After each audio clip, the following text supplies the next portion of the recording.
तो मैं नवीन Chaudhary, science expert नवीन Chaudhary YouTube channel पर आपका हार्दिक स्वागत करता हूं। कैसे हैं आप लोग सारे। आज अपन स्टार्ट करने जा रहे हैं केमिस्ट्री का पहला टॉपिक, जो हर एग्ज़ाम के लिए अपना एक अलग महत्व रखता है। प्लस इसमें जिस तरीके के क्वेश्चंस जो बनते हैं वो सारे आपको बताए जाएंगे, लेकिन डिपेंड ये करता है कि आप उसको कितना पढ़ते हो और कैसे पढ़ते हो। ये चीज़ बहुत ज़रूरी है। ठीक है, तो आज अपन एक नया टॉपिक स्टार्ट कर रहे हैं, नया पॉइंट स्टार्ट कर रहे हैं, जिसका नाम है एसिड बेस। ध्यान से सुनिएगा। अपनी भाषा में, हिंदी में इसको कहा जाता है अम्ल क्षार। ये जो एसिड बेस जो मैकेनिज़्म है, इसके बारे में अपन बात करते हैं कि क्या होता है। तो देखो, अपन एक छोटी सी बात समझते हैं कि एसिड बेस को समझने के लिए कुछ बातें समझनी ज़रूरी होती हैं। ठीक है, सबसे पहली बात, इसका पता कैसे करें कि ये अम्ल है कि क्षार है। ठीक है, तो पहला पॉइंट, मुख्य बिंदु, यह है पदार्थ की रासायनिक प्रकृति दर्शाता है। कैसे प्रकृति दर्शाता है? रासायनिक प्रकृति दर्शाता है। ध्यान से समझिएगा। इंग्लिश में बोलते हैं केमिकल नेचर या केमिकल प्रॉपर्टी। ठीक है, तो रासायनिक प्रकृति दर्शाता है, ये इसकी पहली मुख्य विशेषता हो गई। अपन बात करते हैं दूसरी मुख्य बात इसी के बारे में।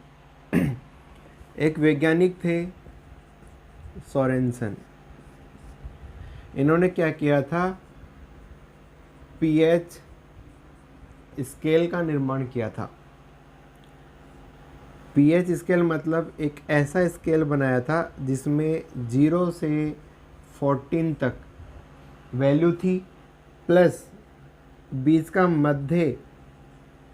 मध्य जो भाग था वो 7 पीएच था। समझ में आई ना बात? तो इस चीज़ को समझते हैं। यहाँ से कुछ बातें अपन को समझनी है, जिनके अंदर लास्ट में मैं जो क्वेश्चन बनते हैं वो बताऊंगा आपको। ठीक है ना। तो देखो, ये जो 7 था, बताया गया था कि इस 7 के इधर वाले हैं वो होंगे अम्ल, और जो 7 होगा वो होंगे मध्य वाले, वो होंगे उदासीन, जिसको बोलते हैं न्यूट्रल। प्लस 7 के इधर वाले जो होंगे वो होंगे क्षार, मतलब बेस। प्लस इधर वाले जो होंगे इनको बोलेंगे एसिड। समझ में ही बात? तो अब इतना अगर अपन समझ गए कि यार ये एसिड है, इधर वाले बेस है, मतलब मैं ऐसे भी बोल सकता हूँ इसको कि पीएच कम होती है। किसकी कम होती है? एसिड की। लेकिन इनका जो पीएच है वो ज़्यादा होता है, वो किसका होता है? बेस का। याद रख लोगे। लेकिन इंपॉर्टेंट क्वेश्चन नया निकल के आ रहा है। क्या निकल के आ रहा है? ध्यान से सुनना। इस 7 के जो पास वाले होते हैं, कैसे वाले होते हैं? पास वाले। और एक होते हैं इस 7 के दूर वाले। कैसे होते हैं बेटा जी? 7 के दूर वाले। तो जो पास वाले होते हैं उनको तो बोला जाता है दुर्बल, और इसके इधर दूर वाले जो होते हैं उनको बोला जाता है प्रबल। प्रबल का मतलब होता है स्ट्रॉन्ग। समझ में ही बात? सेम ये का ये, इधर जो 7 के पास में होंगे उनको अपन बोलेंगे दुर्बल, और इधर वालों को बोलेंगे प्रबल। मतलब स्ट्रॉन्ग और वीक। ठीक है, तो अगर आप लोग इतनी बात अगर समझ गए कि स्ट्रॉन्ग एसिड क्या होता है, स्ट्रॉन्ग बेस क्या होता है, तो आपको रटने की ज़रूरत नहीं पड़ेगी आगे कभी भी। मतलब 7 के जो पास में आ रहा है ना, पास में, वो तो है दुर्बल, और जो इससे दूर जा रहा है वो कौन है? प्रबल। इतनी बात समझ में आ गई। अब आगे बात करते हैं, इसी पीएच के स्केल के ऊपर बात करते हैं।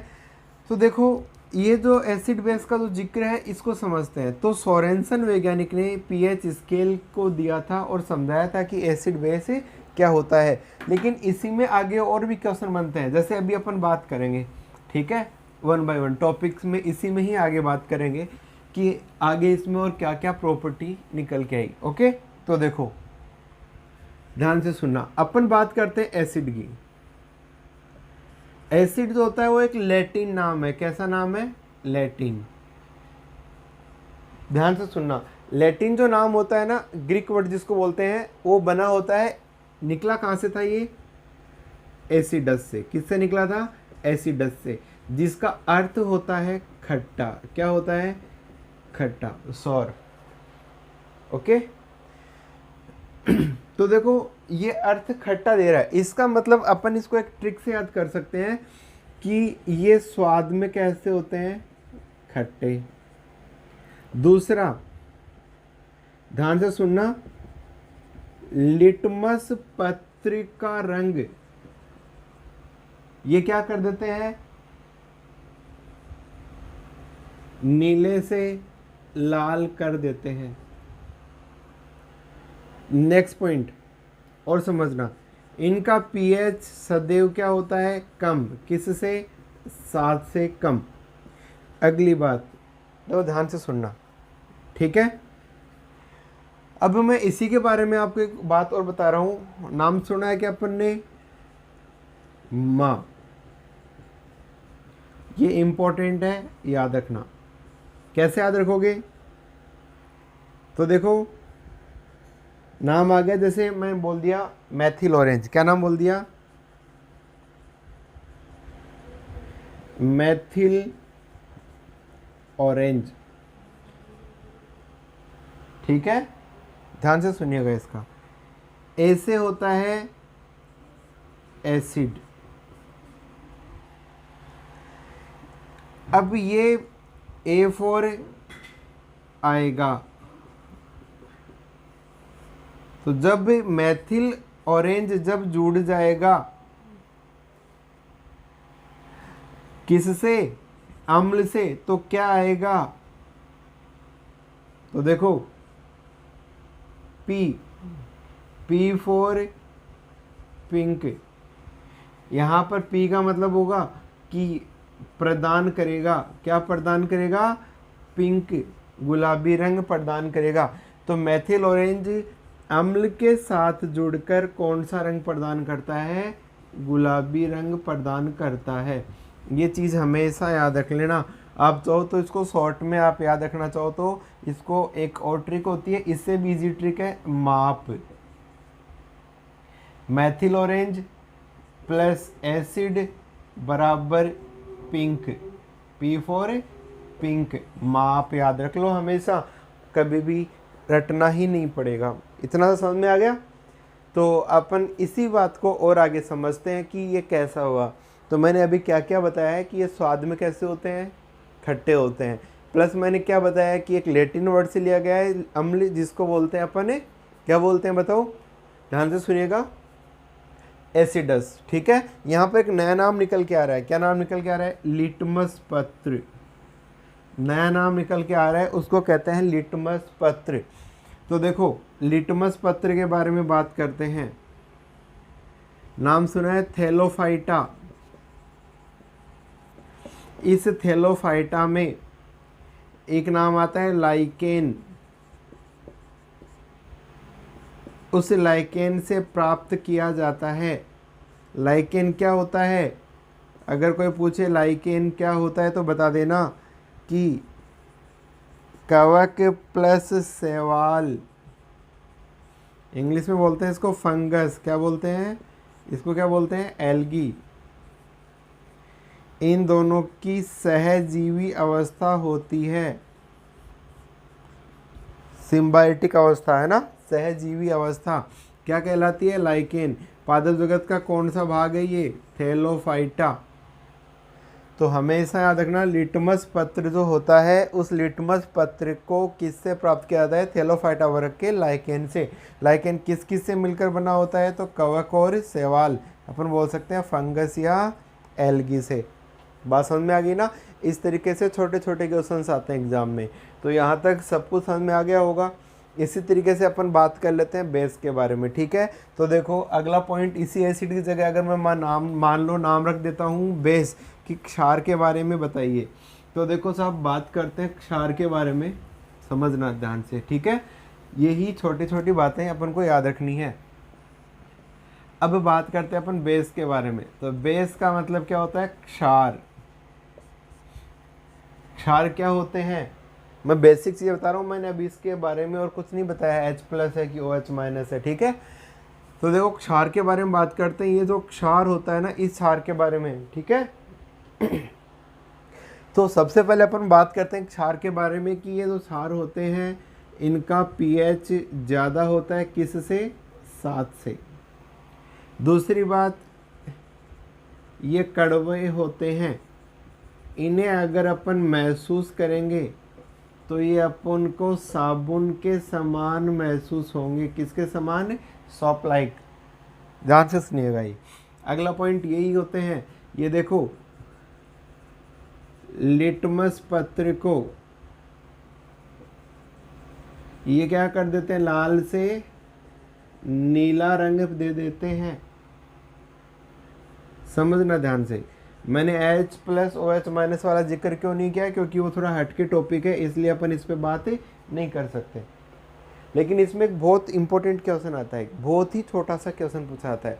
जैसे मान लो कई बार कोई क्वेश्चन आता है, समझना, क्षार किसे कहते हैं? तो इसकी परिभाषा कुछ हटके है, इसी की है। जल में घुलने वाले क्षारक क्षार कहलाते हैं। ये हमेशा याद रखना। ये क्या होते हैं? क्षारक, जिनको बोलते हैं अपन इसी के संगुणक भाग, ठीक है ना, याद रखिएगा इसको। तो इसका एक क्वेश्चन आता है कि सभी, देखो, सभी क्षार क्षारक होते हैं। कैसे आएगा? इसके ऊपर सत्य असत्य का क्वेश्चन बनता है। क्या क्वेश्चन बनता है? याद रखना, सभी क्षार क्षारक होते हैं, लेकिन सभी क्षारक क्षार नहीं होते। ये चीज़ हमेशा याद रखना। ये बहुत बार पूछते रहते हैं, इसको गलत मत कर देना। देखो क्यों? क्योंकि क्षार है वो है जो जल में घुल रहे हैं, वही क्षार कहला रहे हैं। लेकिन जो क्षारक जल में नहीं घुले उन्हें क्षार नहीं बोल सकते। इसीलिए सभी क्षार क्या है? क्षारक हैं। लेकिन सभी क्षारक जो जल में नहीं घुल रहे वो क्या नहीं होंगे? क्षार नहीं होंगे। समझ में आ गई ना? ये इतना सा इनके बारे में कुछ बेसिक्स था, ठीक है। तो अभी इनके बारे में अपन और थोड़ा डीपली पढ़ेंगे। अब क्या पढ़ेंगे कि इसके बारे में किस किस वैज्ञानिक ने अपने सिद्धांत रखे थे, अम्ल क्षार के बारे में व्याख्या की थी, ठीक है। तो इतनी बात समझ में आ गई। अब अपन स्टार्ट करते हैं एक ऐसा पॉइंट जिसके ऊपर बेसिक चीज़ें बहुत ज़्यादा पूछी जाती हैं, मतलब ऐसी छोटी छोटी चीज़ें जिनको अपन नहीं समझ सकते। तो देखो, अम्ल क्षार अवधारणाएं, क्या पढ़ रहे हैं अपन? अवधारणाएं, मतलब इसके बारे में किस किस वैज्ञानिक ने समझाया था, ठीक है। तो सबसे पहले तो हमें उनके नाम याद करने कि वो वैज्ञानिक कौन कौन से आए थे। तो सबसे पहले इनका 3 ही वैज्ञानिकों का जिक्र है, लेकिन एक चीज़ याद रखना, ये कोई ख़ास नहीं है, ये इम्पोर्टेंट नहीं है, ठीक है। तो इन दोनों पे ज़्यादा क्वेश्चंस बनते हैं। तो देखो, सबसे पहले आया था ओरेनियस। कौन आया था? ओरेनियस। फिर आया था लॉरेंज। तीसरा आया था, उसका नाम था लुईस। मतलब ट्रिक क्या हो गई? कोई आपसे ट्रिक पूछे तो बोल देना ओ लोलू। क्या ट्रिक याद रखोगे? ओ लोलू, ओरेनियस, लॉरेंज और लुईस, ठीक है ना। रटने की जरूरत नहीं है। अब आप हमेशा के लिए भूल जाओ कौन कौन से वैज्ञानिक थे। क्या याद रखना है? ओरेनियस, लॉरेंज और लुईस को ओ लोलू, ठीक है। लोकल वर्ड है कि याद रखने की इसकी ट्रिक है। लेकिन यहाँ पर इंपॉर्टेंट क्वेश्चन ये आता है कि कौन से वैज्ञानिक ने कौन सा आधार लिया था, ठीक है ना। तो देखो, इसका आधार जो था वो था हाइड्रोजन। इस लॉरेंज का जो आधार था वो था प्रोटॉन। और इसका आधार था वो था इलेक्ट्रॉनों का युग्म। लेकिन याद रखना इन्हीं के ऊपर इस ऑरेनियस ने 2 बताए थे। ऑरेनियस का थोड़ा बड़ा है जिक्र, एक तो बताया था अम्ल के बारे में और एक बताया था क्षार के बारे में। और अम्ल के बारे में भी इसने क्या क्या था आगे बताया था, एक तो प्रबल के बारे में और एक इसके बारे में दुर्बल के बारे में। इतनी समझ में आ गई ना। थोड़ा सा इसको बड़ा ले लेता हूँ ताकि आपको समझने स्टार्ट हो।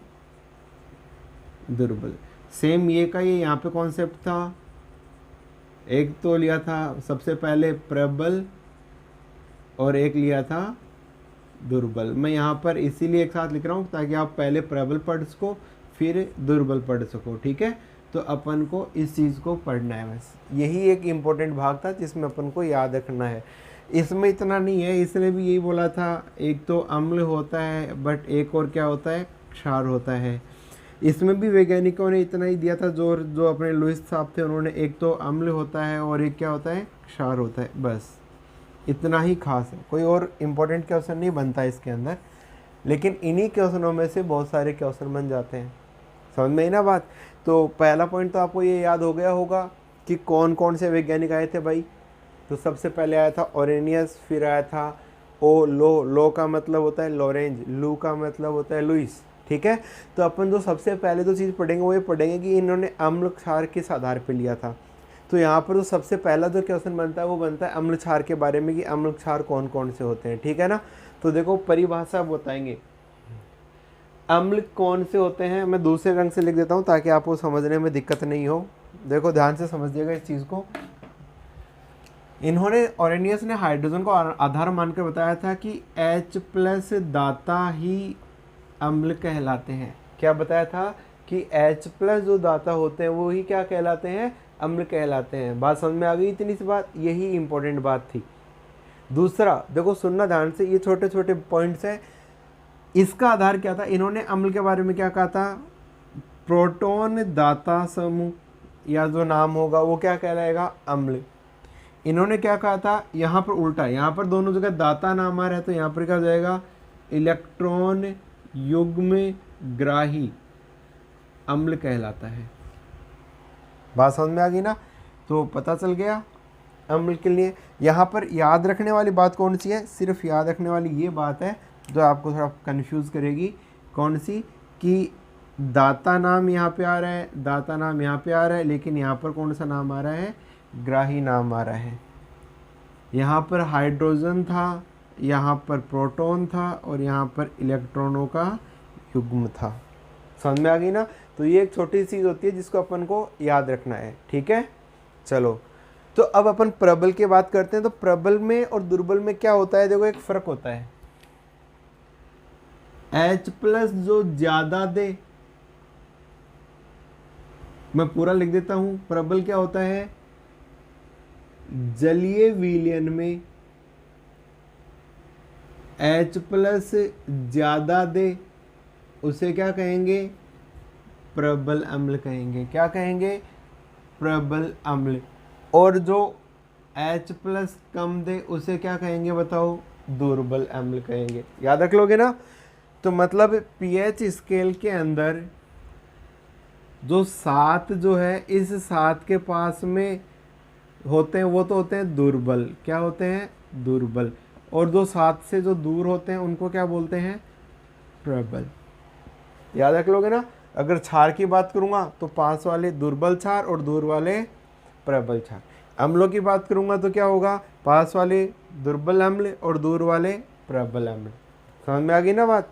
इस तरीके से छोटे छोटे पॉइंट्स याद रखने हैं। तो देखो अगर अपन मान लो आपसे अब कोई पूछ लेता है कि सर इसके उदाहरण बताओ, तो उदाहरणों में आप नाम लिख सकते हो इनके बहुत सारे। जैसे मैंने बोल दिया HCl, H2SO4, HNO3। याद रख लोगे ना, इतना तो याद रख सकते हो। चलो जी, इसके अंदर कौन सा रख सकते हैं, देखो इसके अंदर जैसे मैंने बोल दिया H2CO3, CH3COOH। तो ये दो तो हो गए दुर्बल और ये हो गए प्रबल। कैसे याद करोगे, देखो इसकी भी इम्पोर्टेंट है। जब ये टूटेगा तो H+ और Cl- H+ दे रहा है, H plus H SO4 minus H दे रहा है, H प्लस NO3 माइनस। यहाँ पर क्या होगा, यहाँ पर देखो दो H है तो आसानी से नहीं हटेंगे, तो क्या हो जाएगा H प्लस HCO3 माइनस। इसमें क्या हो जाएगा H प्लस CH3COO माइनस। इनको इधर लिख दो चाहे इनको इधर लिख दो, इससे कोई फर्क नहीं पड़ता, अपना टारगेट पहले H प्लस लेना है, इसलिए मैंने H प्लस दिया। तो यहाँ पर क्या है कि देखो इतने H होने के बावजूद भी आसानी से नहीं छोड़ पा रहा। कहोगे गुरुजी इसमें और इसमें क्या फ़र्क है, इसमें इलेक्ट्रॉन का रेट ज़्यादा हो गया एक, तो जुड़ चुका है तो आसानी से इलेक्ट्रॉन दे देगा। लेकिन H2CO3 है वो क्या होता है बेटा जी, आंशिक रूप से कम स्थायी होता है, ये क्रियाशील हो जाता है, सॉरी ज़्यादा स्थायी होता है ये, तो ये आसानी से क्या है कि इसको नहीं ले सकता। जबकि H2SO4 जो है वो आसानी से इलेक्ट्रॉन प्रदान करने में सक्षम है। एक इम्पोर्टेंट क्वेश्चन बनता है, सबसे स्ट्रॉन्ग एसिड HCl को माना जाता है, लेकिन लेबोरेटरीज के अंदर या औद्योगिक क्षेत्र में वास्तव में अम्ल किसे माना गया है, H2SO4 को। ये चीज़ ध्यान रखना, औद्योगिक क्षेत्र का राजा है H2SO4, अम्लों का राजा है H2SO4, लेकिन सबसे कम pH HCl की होती है। ध्यान से सुनिएगा इस बात को, HCl की pH है लेबोरेटरी में जो बनता है उसकी स्टार्ट होती है 0.5 से, और मनुष्य में जो बनता है उसकी स्टार्ट होती है 1.2 से 1.5 तक। तो हमारे जो स्टमक में होता है वो pH HCl जो pH रखता है वो होती है 1.2 से 1.5, लेकिन जो औद्योगिक क्षेत्र में इंडस्ट्रियल एरिया में जैसे बैटरी वगैरह में इनमें डालते हैं ना, तो वहाँ पर जो HCl होता है उसका pH होता है वहाँ पे 0.5, इतना स्ट्रॉन्ग होता है। लेकिन H2SO4 है वो इसकी अपेक्षा कम होता है, कम अम्लीय होता है, लेकिन इसे ही अम्लों का राजा क्यों माना है, क्योंकि ये लेबोरेटरीज में सबसे ज़्यादा ये काम आता है। ये आसानी से H प्लस रिलीज़ कर देता है, इसलिए वो रिएक्टिविटी दर्शा देता है। तो इसका एक NTPC में क्वेश्चन आया हुआ है कि बैटरियों में जो H2SO4 भरा जाता है ना, बैटरी में, ध्यान से सुनिएगा, मैं यहाँ लिख देता हूँ एक बार कि जो बैटरी में जो भरा जाता है, बैटरी में जो H2SO4 भरा जाता है वो 38% विलयन का हिस्सा होता है। 38% सांद्रता कितनी होती है उसकी, 38%। तो ये चीज़ याद रख लेगा, ऐसे ऐसे छोटे छोटे बेसिक्स क्वेश्चंस पूछते रहते हैं, इन चीज़ों को ध्यान रखना। प्लस अगर आपसे पूछा जाए कि विस्फोटक बनाने में कौन कौन से अम्ल काम आते हैं, तो आप क्या लिखोगे, H2SO4 प्लस HNO3। समझ में आ रही है ना। प्लस अगर आपसे पूछे, यही क्वेश्चन बन गया, एक नया और क्वेश्चन जैसे दिमाग में आ गया, ये अम्लों का एक खेल है पूरा। एक होता है, आपने नाम सुना होगा, एक्वारेजिया, इसको अम्लराज भी कहते हैं, अम्लराज। ये क्या होता है, HCl प्लस HNO3 के 3:1, कौन से रूप में, 3:1 में जुड़ने से बनता है। देखो इधर 3 आ गया तो मैंने इसके सामने साइड में 3 लिख दिया। मैं इसको थोड़ा शॉर्ट में लिख दूं, आप समझ जाओगे कि HCl और HNO3 का अनुपात होता है वो 1:3 होता है। ट्रिक कैसे याद रखोगे, इधर 3 आ गया, ट्रिक कैसे याद रखोगे, इधर 3 आ गया तो मैं यहाँ 3 नहीं लिखूंगा, इसके ऑपोजिट साइड में मुझे 3 लिखना है, ठीक है। इधर ये 1 लिखा हुआ है, इसके ऑपोजिट साइड में भी 1 होना चाहिए, है ना। क्लोरीन का जो L है उसको 1 मान के देखो, तो ये हमेशा के लिए आपको याद हो जाएगा कि HNO3 और HCl का अनुपात क्या था। तो HCl है उसको ज़्यादा रखा जाता है और HNO3 को कम रखा जाता है। समझ में आ गई ना। इस तरीके कुछ छोटे छोटे बेसिक्स क्वेश्चंस आते हैं जिनको अपन को याद रखना होता है। ये अम्लराज क्या काम करता है मैं बताऊंगा आपको, जब मैं धातु वाले टॉपिक पढ़ाऊंगा तब मैं और एक्सप्लेन कर दूंगा। तो आपको यहाँ तक ये आइडिया हो गया होगा कि कौन से प्रबल अम्ल हैं, कौन से दुर्बल अम्ल हैं, H2SO4 क्या है, HCl क्या है, समझ में आ गई ना। ये कुछ मैंने बेसिक्स से नाम लिखे हैं, लेकिन अगर आप ध्यान से सुनिएगा, लॉरेंज जो था इसने क्या कहा था, देखो ध्यान से सुनिए। लॉरेंज था, इसने कहा था कि प्रोटॉन दाता जैसे H2O है, ये H प्लस और H माइनस में टूटेगा ना, तो H2O है ये एक प्रकार का क्या है, अम्ल है। और क्षार का उदाहरण उसने NH3 दिया था। ये क्षार है, मतलब देखो ये हाइड्रोजन को रिसीव करता है यहाँ पे, समझ में आ गई ना। तो प्रोटॉन दाता, अब प्रोटॉन दाता क्या होता है, हाइड्रोजन को भी प्रोटॉन कहा जाता है। क्या कहा जाता है, प्रोटॉन। क्यों, क्योंकि इसके पास एक इलेक्ट्रॉन अगर त्याग देता है तो शेष क्या बचता है, शेष बचता है एक प्रोटॉन। इसलिए शेष पड़ा होने के कारण इसको हाइड्रोजन को क्या बोल देते हैं, प्रोटॉन बोल देते हैं। समझ में आ गई ना, ये चीज़ ध्यान रखना, ये बहुत ही बेसिक बात है। तो यहाँ पर 2 गुण एक साथ दर्शा देता है हाइड्रोजन। तो एग्जाम में क्वेश्चन आ गया, 4-5 नाम आ गए, उसके अंदर से लॉरेंज अम्ल कौन सा है, तो आप एक उदाहरण के लिए याद रख लो H2O, ठीक है। और भी बताऊंगा मैं लास्ट में जब अपन इनकी pH की वैल्यू की बात करेंगे। नेक्स्ट पॉइंट बात करते हैं, ठीक है ना। जैसे अम्ल क्षार की बात करते हैं कि तीसरा जो वैज्ञानिक आया था, कौन आया था, लुईस, है ना। इस लुईस ने क्या कहा था कि इलेक्ट्रॉन युग्म ग्रहण करने वाला अम्ल होता है। समझ में आ गई ना। तो जैसे उदाहरण बोलो, जैसे मैंने बोल दिया BF, बॉयफ्रेंड नहीं बोलते हैं ना, BF3, ये बहुत छोटी सी बात है। दूसरा अगर मैं पूछूं AlCl3, 3 वाला कहानी है, याद कर लोगे आप, है ना। जैसे Mg+2, C, यहाँ पर ध्यान से सुनना, जैसे Mg+2 है, यहाँ पे आपको प्लस लिखा हुआ दिख रहा है ना, समझ जाओगे। Na+, मैं एक ट्रिक बताने वाला हूँ, उससे पहले मैं एक बार थोड़ा क्षार को समझा दूँ। क्षार के बारे में क्या रखना है, तो क्षार जो होते हैं ना, इनके बारे में बताया था कि ये इलेक्ट्रॉन ग्राही है, तो ये इलेक्ट्रॉन युग्म में दाता हो जाएंगे, ठीक है ना। जैसे ये ऊपर वाले दोनों नाम लिख दो, H2O और NH3, 2 तो उदाहरण याद हो गए ऐसे कैसे, है ना। एक दूसरा उदाहरण OH-, Cl-, ये सारे किसको दर्शाते हैं, अम्ल और क्षार को। गुरुजी को ट्रिक बताओ जिससे याद रह जाए। इस पर आपको अम्लों में सदैव प्लस का चिन्ह लिखा हुआ दिखेगा, इन पे हमेशा आपको माइनस चिन्ह का जिक्र होगा। पहली ट्रिक, अगर इस स्थिति में आता है तो। दूसरा, इनमें क्या होगा, ध्यान से सुनिएगा, यहाँ पर आपको उल्टा लिखा दिखेगा। अम्लों में H+ देते हैं, लेकिन इधर इनमें H का जिक्र ज़्यादा होगा, इनमें इलेक्ट्रॉन ग्राही का जिक्र ज़्यादा होगा। किसका ज़्यादा होगा, इलेक्ट्रॉन ग्राही का जिक्र ज़्यादा होगा। फ्लोरीन, क्लोरीन, ब्रोमीन, समझ में आ रही है ना। ये ट्रिक याद रख लोगे ना हमेशा। इलेक्ट्रॉन ग्राही जुड़े हुए दिख जाए जिसके अंदर, वो अम्ल होते हैं। सबसे ज़्यादा विद्युत ऋणता कौन दर्शाता है, फ्लोरीन, है या नहीं है। तो ये इसकी एक बहुत ही कॉमन सी ट्रिक थी, रटने की कोई ज़रूरत नहीं है, बस बहुत ही बेसिक सी और इम्पोर्टेंट चीज़ है, ठीक है। समझ में आ गई इतनी सी बात। तो अपन नेक्स्ट पॉइंट स्टार्ट करते हैं, ओके। इतना समझ में आ गया ना सबको।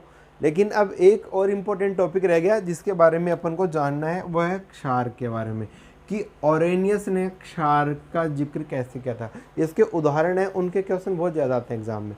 सबसे पहले क्वेश्चन वही बात करेंगे अपन कि प्रबल क्षार कौन सा है और दुर्बल क्षार कौन सा है। H+ आता है तो यहाँ पर कौन जाएंगे, सबसे ज़्यादा H+ ग्राही। बात समझ में आ गई ना, बहुत सेम नाम है, ज़्यादा फर्क नहीं है। तो मैं इसको प्रबल के लिए जिक्र बात करूँ, जैसे KOH, NaOH, ये दोनों क्या है, ये धोने की साबुन बनाने में काम आता है, क्या, कपड़े। तो कपड़े धोने की साबुन बनाने के लिए अपन को जो काम में लिया जाएगा वो सब्सटेंस, उसमें NaOH डाला जाता है। अभी कहा था ना साबुन जैसा व्यवहार करता है। अगर मैं बात करता हूँ कि बाथिंग सोप, मुलायम साबुन बनाने के लिए काम में किसको लेंगे, KOH को लेंगे, याद रखना, ठीक है। दुर्बल में बात करें तो अपन NH4, देखो NH4OH अपने आप में एक क्षार है, ठीक है। एक है MgOH की होल ट्वाइस 2।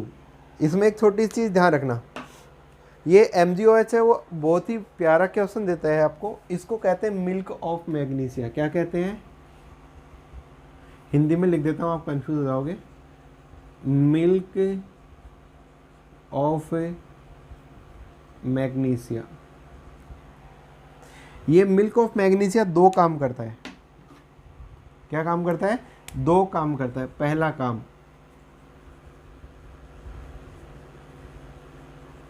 पेट की अम्लीयता को दूर करने के लिए, किसको दूर करने के लिए, अम्लीयता को दूर करने के लिए ये मिल्क ऑफ मैग्नीशिया काम आता है। दूसरा देखो, अगर फूड पॉइजनिंग हो जाए,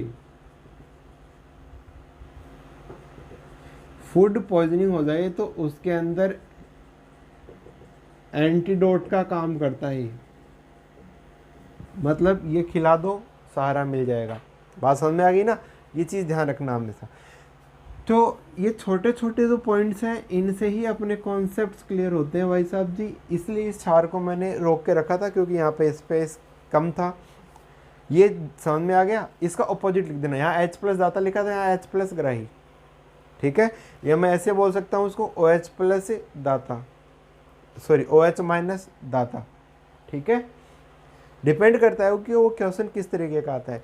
तो इनकी सबकी पीएच जब मैं पढ़ाऊँगा, जब अभी मेरा पहला पार्ट है जिसके अंदर मैं बेसिक समझा रहा हूँ, दूसरा पार्ट है वो थोड़ा इससे ज़्यादा डीपली होगा जिसके अंदर मैं समझाऊंगा आप लोगों को कि अम्ल क्षार कैसे क्रिया करते हैं, धातुओं से कैसे क्रिया करते हैं, उनके क्या क्या परिणाम होते हैं और उनसे कौन से लवण बनते हैं। तो 2 या 3 पार्टों में इसको मैं पूरा करूँगा। समझ में आ रही है बात, ताकि आप लोगों को पॉइंट टू पॉइंट समझ में आए। अगला ही बात ध्यान से सुनिएगा, मैं इसी में एक पीएच स्केल के मानक भी समझाऊंगा, कौन से पदार्थ का पीएच कितना होता है। लगभग भी 10 से 15 के आसपास मैं उदाहरण लिखूंगा जिनको आपको याद करना है कि कौन से का पीएच कितना होता है। स्टैटिक्स मान मतलब वास्तविक वैल्यू कितनी होती है, और है ना जी उसको औसत में कितना दिया आता है, एवरेज जैसे 2.4 से 5.5। अब से आ गया एक एक्यूरेटी होता है कि भाई ब्लड का पीएच 7.4 होता है, मूत्र का 6 ही होता है, लार का 6.8। लेकिन खाना खाते हैं तो उसमें थोड़ा कम ज़्यादा बदलाव होता है ना, तो उनके ऊपर जिक्र करेंगे कि मिनिमम तक कितना हो सकता है और अधिकतम कितना जा सकता है, ठीक है। तो आप लोगों को मैं उम्मीद करता हूँ समझ में आया होगा। ये उदाहरण आपको याद करने हैं और इन्हीं उदाहरणों को मैं दोबारा से लेकर आऊँगा कि H2SO4 का पीएच कितना होता है, HCl का कितना होता है, KOH का कितना होता है, सबको मैं दोबारा से बताऊँगा। ये जितने भी उदाहरण लिखे हैं इनके ऊपर सब पर चर्चा करेंगे अपन, ठीक है। तो अभी अपन बात करते हैं एक छोटे से पॉइंट और जिसका नाम है सूचक। इंग्लिश में बोला जाता है इसे इंडिकेटर। क्या बोला जाता है? इंडिकेटर। देखो सूचक का कई बार बहुत सारे एग्जामों में कॉमन क्वेश्चन आ जाता है ना। सूचक के बारे में बहुत बार इनका बेसिक पूछ लेते हैं जिनको अपन ने छोटा सा पॉइंट समझ के अवॉइड किया होता है, ठीक है ना। सूचक का मतलब होता है इंडिकेट करना, दर्शाते हैं। जो ये दर्शाते हैं कि वो अम्ल है या क्षार है, ये दर्शाने वाले जो घटक होते हैं उन्हें इंडिकेटर्स कहते हैं, है ना। तो सबसे पहली बात अपन करते हैं सूचक की क्या होते हैं। देखो वे पदार्थ या घटक जो अम्ल या क्षार की पहचान कराते हैं, उनको पहचानते हैं, उन्हें क्या कराते हैं? पहचान कराते हैं, उन्हें क्या कहा जाता है? सूचक कहा जाता है। बहुत बेसिक सी चीज़ है, ज़्यादा टफ नहीं है रटने वाली कि भाई इसके अंदर और क्या क्या पढ़ना अपन को, है ना। अब सूचक के बता दिया। अब एक होता है प्राकृतिक सूचक और एक होता है कृत्रिम सूचक। इसको हमेशा याद रखना कि प्राकृतिक सूचक, इसी को संश्लेषित सूचक भी कहा जाता है। क्या कहा जाता है? संश्लेषित सूचक। इसी को इंग्लिश में कहा जाता है सिंथेटिक। क्या कहा जाता है? Synthetic indicators. मैं इंग्लिश में लिख देता हूँ इंडिकेटर्स, ठीक है ना। तो इन दोनों, प्राकृतिक का मतलब जो हमें प्रकृति से मिलते हैं, जिनको अपन देख के पहचान सकें कि कौन कौन से होते हैं, ठीक है ना।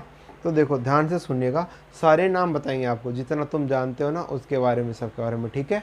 ओके, तो देखो प्राकृतिक सूचक के बारे में, जैसे मैंने बात करी हल्दी, मैंने बात करी लौंग, ध्यान से सुनते जाएगा। जैसे मैंने बात करी वेनिला,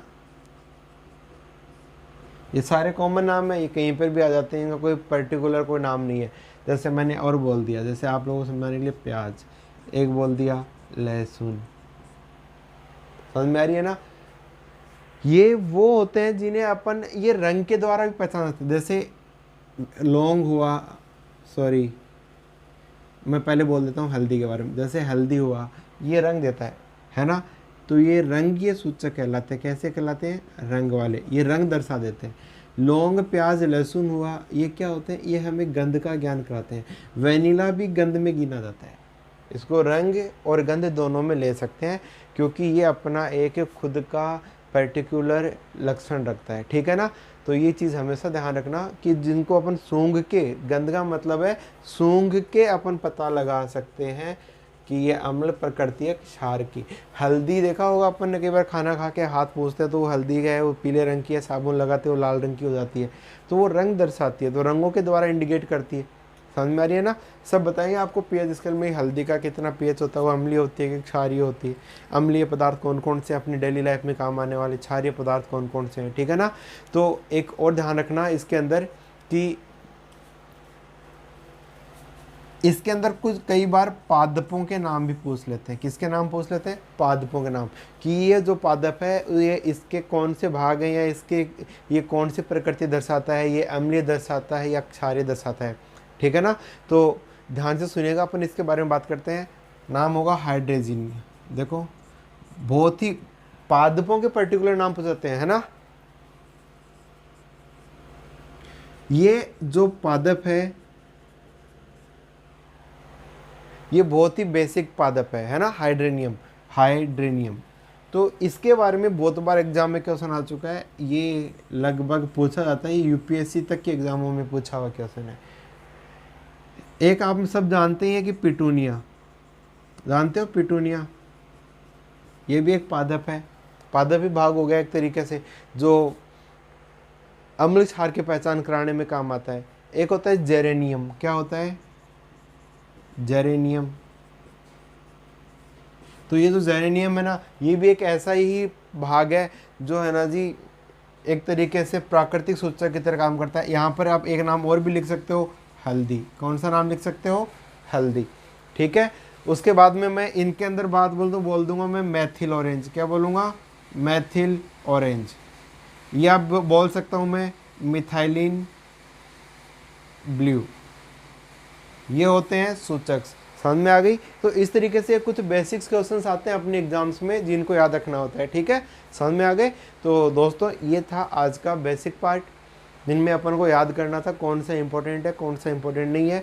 तो ये जो बेसिक जो बातें बताई हैं इनको याद रखना कि ये वेनिला अपनी दो प्रकृति से है, हेल्दी भी हो गया, ये पादप भाग से प्राप्त होने वाला हो गया, प्लस इसका वास्तविक जो काम है वो भी अपन को पता चल गया कि यार ये कैसा रंग देता है ना, ठीक है। तो ये मेरा पहला भाग था अम्ल क्षार से संबंधित। दूसरे भाग में मैं आपको बताऊंगा कि यही एक पर्टिकुलर, ध्यान से सुनिएगा कि दूसरे में इसके संबंधित कौन कौन सी अभिक्रियाएं हैं, ठीक है। धन्यवाद।